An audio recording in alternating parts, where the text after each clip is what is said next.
परिचय। छात्रों, इस अध्याय के पहले भाग में हमने समावयवता और रासायनिक अभिक्रियाओं की क्रियाविधि की मूलभूत संकल्पनाओं के बारे में पढ़ा था। आज हम कार्बनिक यौगिकों के शोधन की विधियों के बारे में पढ़ेंगे। शोधन की कुछ विधियां ऊर्ध्वपातन, वर्णलेखन, आसवन आदि हैं। सर, ये ऊर्ध्वपातन क्या है? कुछ ठोस पदार्थ गर्म करने पर बिना द्रव अवस्था में परिवर्तित हुए सीधे ही गैसीय अवस्था में परिवर्तित हो जाते हैं। चलो, अब कोई मुझे बताएगा कि ये वर्णलेखन क्या है? सर, वर्णलेखन किसी कार्बनिक मिश्रण में से अशुद्धियों को अलग करने और उसके विश्लेषण की एक विधि है। बहुत अच्छे आर्यन। अब हम शोधन की विधियों का अध्ययन विस्तार से करेंगे। इस अध्याय में आप कार्बनिक यौगिकों के शोधन और उनके मात्रात्मक और गुणात्मक विश्लेषण का अध्ययन करेंगे। उद्देश्य: इस पाठ के अंत में आप निम्न करने में सक्षम हो जाएंगे। कार्बनिक यौगिकों के शोधन की विधियों का वर्णन करना, कार्बनिक यौगिकों के गुणात्मक विश्लेषण को समझना, मात्रात्मक विश्लेषण का वर्णन करना। कार्बनिक यौगिकों के शोधन की विधियां। कार्बनिक यौगिकों के शोधन की विभिन्न विधियां निम्नलिखित हैं।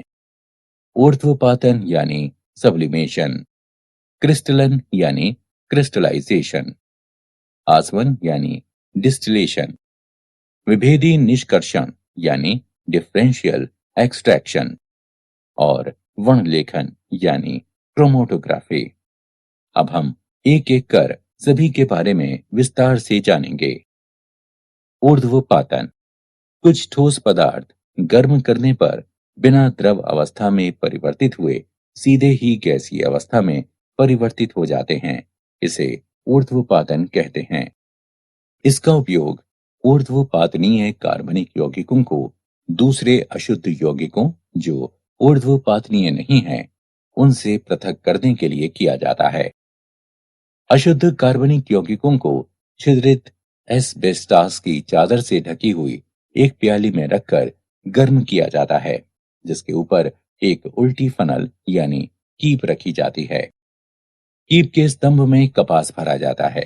गर्म करने पर ठोस यौगिक का वो हिस्सा जो ऊर्ध्वपातित हो जाता है, एस्बेस्टस की चादर के छिद्र से गुजरकर कीप की ठंडी दीवार में संघनित हो जाता है। अशुद्धियां जो ऊर्ध्वपातित नहीं होती हैं, प्याली में ही रह जाती हैं। क्रिस्टलन: ठोस कार्बनिक यौगिकों के शोधन का यह सबसे सामान्य तरीका है। ये विधि जिस उपयुक्त विलायक में ये कार्बनिक यौगिक मिलाए जाते हैं, उसमें इनकी विलेयताओं में निहित अंतर पर आधारित होती है। अशुद्ध पदार्थ पाउडर के रूप में होते हैं। इन्हें किसी विलायक के साथ एक फ्लास्क में गर्म किया जाता है।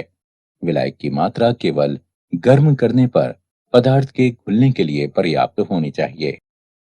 अब ये गर्म संतृप्त विलयन गर्म पानी की कीप से छान लिया जाता है।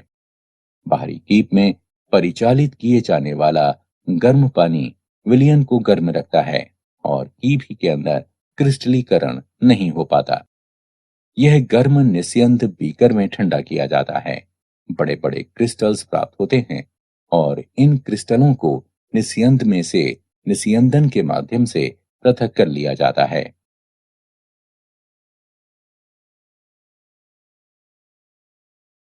आसवन: आसवन द्रवों के शोधन की एक विधि है, जिसके द्वारा द्रव मिश्रण में से उनके विभिन्न घटकों से अलग अलग किया जाता है।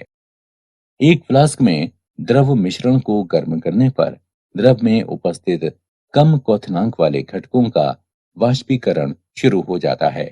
वाष्प को संघनित्र की सहायता से संघनित करके प्राप्त द्रव को ग्राही में एकत्र कर लिया जाता है।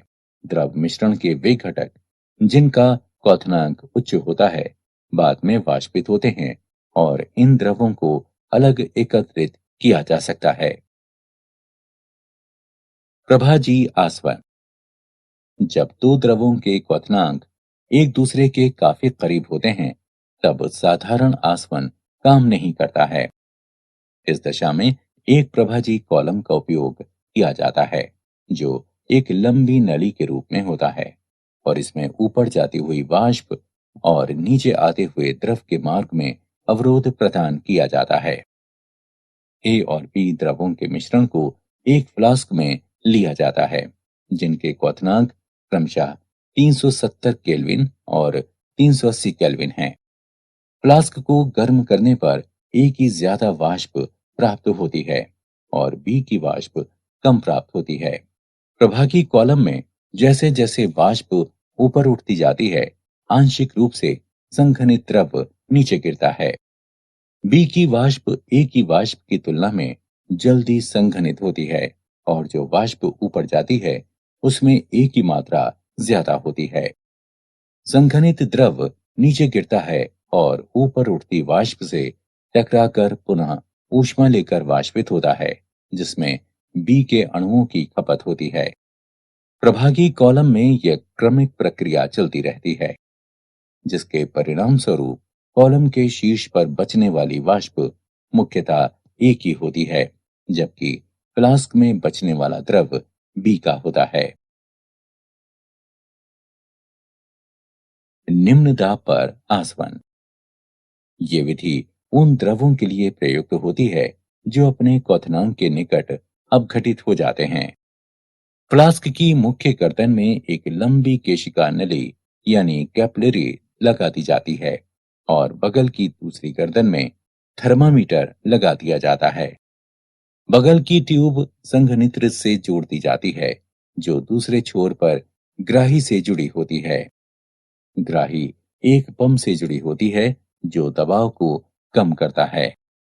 कम दबाव के साथ द्रव कम तापमान पर उबलने लगता है, जिससे तापमान अपघटन ताप तक नहीं पहुंच पाता है। उदाहरण, ग्लिसरॉल अपने क्वथनांक 563 केल्विन पर अपघटन के साथ उबलता है, पर यदि दबाव 12 मिलीमीटर तक कम कर दिया जाए, तो ये 453 केल्विन पर बिना अपघटन के उबलने लगता है।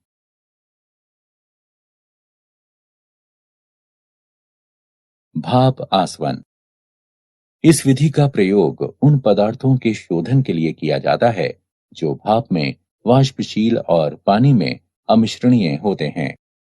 यह विधि इस तथ्य पर आधारित है कि कोई द्रव उस तापमान पर उबलना शुरू करता है जब उसका वाष्प दाब वायुमंडलीय दाब के बराबर हो जाता है और दो अमिश्रणीय द्रवों का वाष्प दाब स्वतंत्र द्रवों के वाष्प दाब के योग के बराबर होता है। अशुद्ध यौगिक में लगातार भाप प्रवाहित की जाती है, जो कि आसवित करने के लिए आवश्यक है। भाप द्रव को गर्म करती है और जल को भी संघनित करती है। कुछ समय बाद जल और द्रव का मिश्रण उबलना शुरू कर देता है, क्योंकि मिश्रण का वाष्प दाब वायुमंडलीय दाब के बराबर हो जाता है। इस क्षण में तापमान पदार्थ के क्वथनांक या जल के क्वथनांक से कम होता है। द्रवों और पानी के इस मिश्रण को संघनित कर ग्राही में एकत्र कर लिया जाता है, जिसे आसानी से अलग अलग किया जा सकता है। विभेदी निष्कर्षण। जब कार्बनिक यौगिक किसी जलीय विलयन में उपस्थित होता है, तब उस कार्बनिक यौगिक को ऐसे विलायक का उपयोग करके निष्कर्षित किया जाता है जिसमें कार्बनिक यौगिक की विलेयता जल की अपेक्षा अधिक होती है और ये विलायक जल में अमिश्रणीय हो। यदि कार्बनिक यौगिक की उस विलयन में घुलनशीलता कम होती है, तो यौगिक की सूक्ष्म मात्रा का निष्कर्षण करने के लिए विलायक की बड़ी मात्रा की आवश्यकता होती है। ये विधि सतत निष्कर्षण कहलाती है। वर्णलेखन। वर्णलेखन शोधन की एक ऐसी विधि है जिसे किसी मिश्रण के अवयवों को पृथक करने, कार्बनिक पदार्थों की पहचान करने और उनकी शुद्धता की जांच करने के लिए उपयोग में लाया जाता है। वर्णलेखन का वर्गीकरण। अधिशोषण वर्णलेखन, वितरण वर्णलेखन। अधिशोषण वर्णलेखन अधिशोषण वर्णलेखन विभेदक अधिशोषण के सिद्धांत पर आधारित है, जिसके अनुसार विभिन्न यौगिक भिन्न अंशों में किसी विशिष्ट अधिशोषक जैसे ठोस सिलिका या एल्यूमिना जेल पर अधिशोषित होते हैं। विभेदी अधिशोषण के सिद्धांत पर आधारित दो प्रकार की वर्णलेखन तकनीकें निम्नलिखित हैं: कॉलम या स्तंभ वर्णलेखन और पतली परत वर्णलेखन। कॉलम वर्णलेखन, इस विधि के अंतर्गत विभिन्न घटकों के मिश्रण को जब स्टार्च या चारकोल जैसे अधिशोषक से भरे हुए कॉलम से होकर गुजारा जाता है, तब विभिन्न घटक आंशिक या पूर्ण रूप से अधिशोषक के द्वारा अधिशोषित हो जाते हैं और तब वे उपयुक्त विलायक, जिसे निक्षालक कहते हैं, उसकी मदद से अलग किए जा सकते हैं। पतली परत वर्णलेखन, इसमें एक अधिशोषक की पतली परत को किसी उपयुक्त आधार पर फैलाया जाता है, जैसे कांच की प्लेट। ये कांच की प्लेट पतली परत वर्णलेखन प्लेट या क्रोमोप्लेट कहलाती है। यौगिकों के मिश्रण का जिससे अवयवों को पृथक करना है, एक छोटा सा बिंदु टीएलसी प्लेट के एक छोर पर लगा दिया जाता है। अब प्लेट को कुछ ऊंचाई तक विलायक से भरे हुए बंद जार में डुबो दिया जाता है। जैसे जैसे विलायक ग्लास की प्लेट में आगे बढ़ता है, मिश्रण के अवयव भी अपने अधिशोषण की तीव्रता के आधार पर प्लेट पर ऊपर की तरफ चढ़ने लगते हैं। गति में भिन्नता के कारण वे पृथक हो जाते हैं। मिश्रण के हर यौगिक के सापेक्ष अधिशोषण को मंदन गुणक आरएफ मान के द्वारा प्रदर्शित किया जाता है। इसे निम्न प्रकार से निकाला जा सकता है: आर एफ बराबर आधार रेखा से यौगिक के बढ़ने की दूरी x बटे आधार रेखा से विलायक की आगे तक की दूरी y। वितरण वर्णलेखन, वितरण वर्णलेखन एक तरह से कागज वर्णलेखन है, जिसमें विशिष्ट प्रकार का कागज, जिसे क्रोमेटोग्राफी कागज कहा जाता है, उपयोग में लाया जाता है। इस कागज के छिद्रों में जल अणु बंध जाते हैं, जो स्थिर प्रावस्था का कार्य करते हैं। क्रोमेटोग्राफी कागज के आधार पर मिश्रण का बिंदु लगाकर जार में लटका दिया जाता है। जार में कुछ ऊंचाई तक उपयुक्त विलायक या विलायकों का मिश्रण भरा होता है, जो गतिशील प्रावस्था का कार्य करता है। विलायक पेपर की पट्टी पर ऊपर की ओर पड़ता है और बिंदु के ऊपर प्रवाहित होता है। विभिन्न यौगिकों का दो प्रावस्थाओं में वितरण भिन्न भिन्न होने के कारण ये अलग अलग दूरी तक जाते हैं और पृथक हो जाते हैं। इस प्रकार विकसित पट्टी क्रोमेटोग्राम कहलाती है। रंगहीन यौगिकों को पराबैंगनी किरणों के नीचे रखकर या उपयुक्त अभिकर्मक के विलयन को छिड़ककर देखा जा सकता है।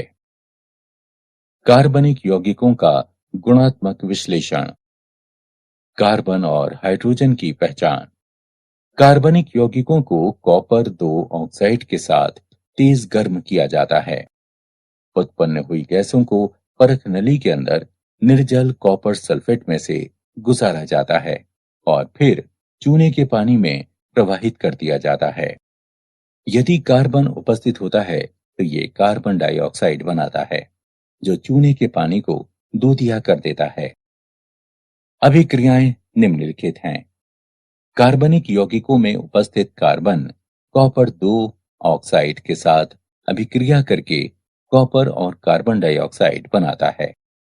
उत्पन्न हुई कार्बन डाइऑक्साइड कैल्शियम हाइड्रोक्साइड से अभिक्रिया करती है, जिससे वो दूधिया हो जाती है, जो उस कार्बनिक यौगिक में कार्बन की उपस्थिति को सूचित करता है।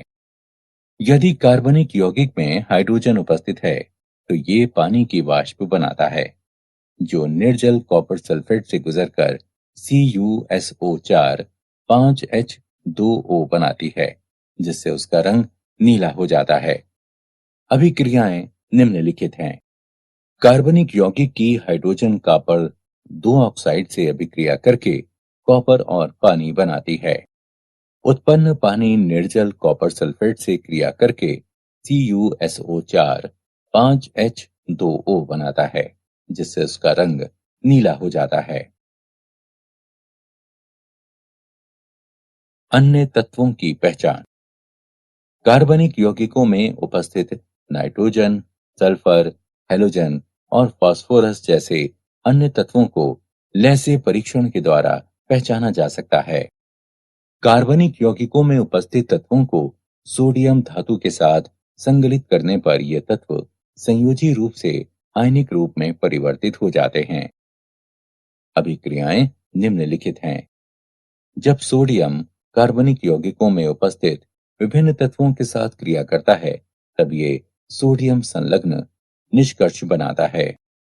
नाइट्रोजन के लिए परीक्षण।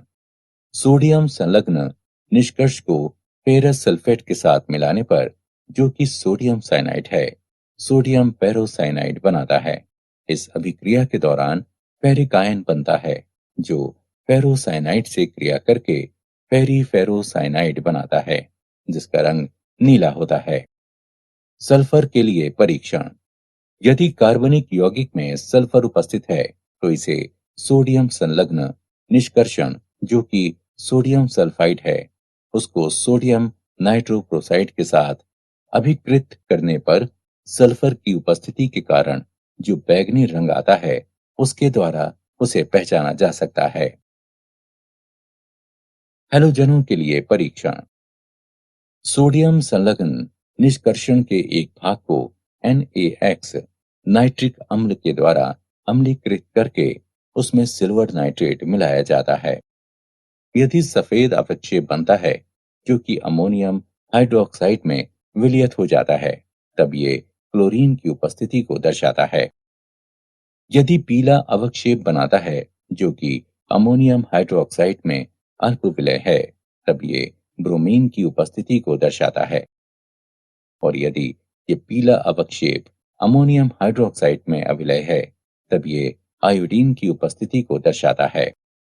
यदि नाइट्रोजन या सल्फर की संभावना होती है, तो परीक्षण के पूर्व सोडियम संलग्न निष्कर्षण को 2 मिनट तक उबाला जाता है, जिससे HCN और H2S के साइनाइड और सल्फाइड विघटित हो जाएं, जो परीक्षण में बाधा उत्पन्न करते हैं।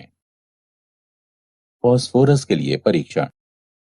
किसी कार्बनिक यौगिक में फास्फोरस की उपस्थिति का पता लगाने के लिए उस कार्बनिक यौगिक को सोडियम पेरोक्साइड के साथ गर्म किया जाता है। बने हुए विलयन को सांद्र नाइट्रिक अम्ल के साथ उबालकर अमोनियम मॉलिब्डेट मिलाया जाता है। पीले रंग का अवक्षेप फास्फोरस की उपस्थिति को प्रदर्शित करता है। मात्रात्मक विश्लेषण। कार्बन और हाइड्रोजन। कार्बनिक यौगिकों के एक नमूने को शुष्क शुद्ध ऑक्सीजन की भाप में कॉपर 2 ऑक्साइड की उपस्थिति में 700 डिग्री सेल्सियस पर गर्म किया जाता है। हाइड्रोजन ऑक्सीकृत होकर पानी बनाती है और कार्बन से कार्बन डाइऑक्साइड बनता है। उत्पन्न जल की मात्रा ज्ञात करने के लिए मिश्रण को निर्जल कैल्शियम क्लोराइड युक्त नली में से प्रवाहित किया जाता है और कार्बन डाइऑक्साइड की मात्रा का निर्धारण करने के लिए इस मिश्रण को पोटेशियम हाइड्रोक्साइड के विलयन में से प्रवाहित किया जाता है। कार्बनिक यौगिक के नमूने में उपस्थित हाइड्रोजन का द्रव्यमान 1/9 कैल्शियम क्लोराइड के द्रव्यमान में वृद्धि और कार्बन का द्रव्यमान 3/11 पोटेशियम हाइड्रोक्साइड के द्रव्यमान में वृद्धि। नाइट्रोजन। नाइट्रोजन के आकलन की 2 विधियां हैं, ड्यूमा विधि और केल्डॉल विधि। ड्यूमा विधि नाइट्रोजन युक्त कार्बनिक यौगिक के ज्ञात द्रव्यमान को कार्बन डाइऑक्साइड के वातावरण में कॉपर ऑक्साइड के साथ गर्म किया जाता है। इस स्थिति में कार्बन और हाइड्रोजन ऑक्सीकृत होकर कार्बन डाइऑक्साइड और जल में परिवर्तित होते हैं और नाइट्रोजन मुक्त होती है। यदि अल्प मात्रा में नाइट्रोजन ऑक्साइड बनती है, तो उन्हें गर्म कॉपर के तार पर प्रवाहित करके वापस अपचयित कर लिया जाता है। उत्पन्न गैसों के मिश्रण को भट्टी के द्वारा पोटेशियम हाइड्रोक्साइड विलयन में प्रवाहित किया जाता है। पोटेशियम हाइड्रोक्साइड कार्बन डाइऑक्साइड को अवशोषित कर देता है और नाइट्रोजन को नली के ऊपरी भाग से एकत्रित कर लिया जाता है। कार्बनिक यौगिक में नाइट्रोजन का प्रतिशत, जिसका द्रव्यमान m ग्राम है, 28 गुणे V गुणे 100 बटे 22,400 गुणे m, जहां V एसटीपी पर नाइट्रोजन का आयतन है। कैल्डोल विधि। कैल्डोल विधि में नाइट्रोजन का निर्धारण अमोनिया गैस के द्वारा किया जाता है। कार्बनिक यौगिक को सल्फ्यूरिक अम्ल के साथ गर्म किया जाता है। कार्बनिक यौगिक में उपस्थित नाइट्रोजन अमोनियम सल्फेट में परिवर्तित हो जाती है। अमोनियम सल्फेट को सोडियम हाइड्रोक्साइड के आधिक्य के साथ गर्म करने पर अमोनिया मुक्त होती है। इस उत्पन्न हुई अमोनिया को मानक सल्फ्यूरिक अम्ल के ज्ञात विलयन में अवशोषित कर लिया जाता है। उत्पादित अमोनिया का अनुमान प्रतिक्रिया में इस्तेमाल हुई सल्फ्यूरिक अम्ल की मात्रा से लगाया जा सकता है। अमोनिया के अवशोषण के पश्चात अपशिष्ट सल्फ्यूरिक अम्ल को क्षार के मानक विलयन द्वारा अनुमापित कर लिया जाता है। अम्ल की आरंभिक मात्रा और अभिक्रिया के बाद शेष मात्रा के अंतर से अमोनिया के साथ अभिकृत अम्ल की मात्रा ज्ञात होती है। नाइट्रोजन का प्रतिशत 1.4 गुणे m गुणे 2, V और V1/2 का अंतर बटे कार्बनिक यौगिक का द्रव्यमान। यहाँ V बराबर H2SO4 का आयतन मिलीलीटर में, V1 बराबर NaOH का आयतन मिलीलीटर में, m बराबर H2SO4 की मोलारता।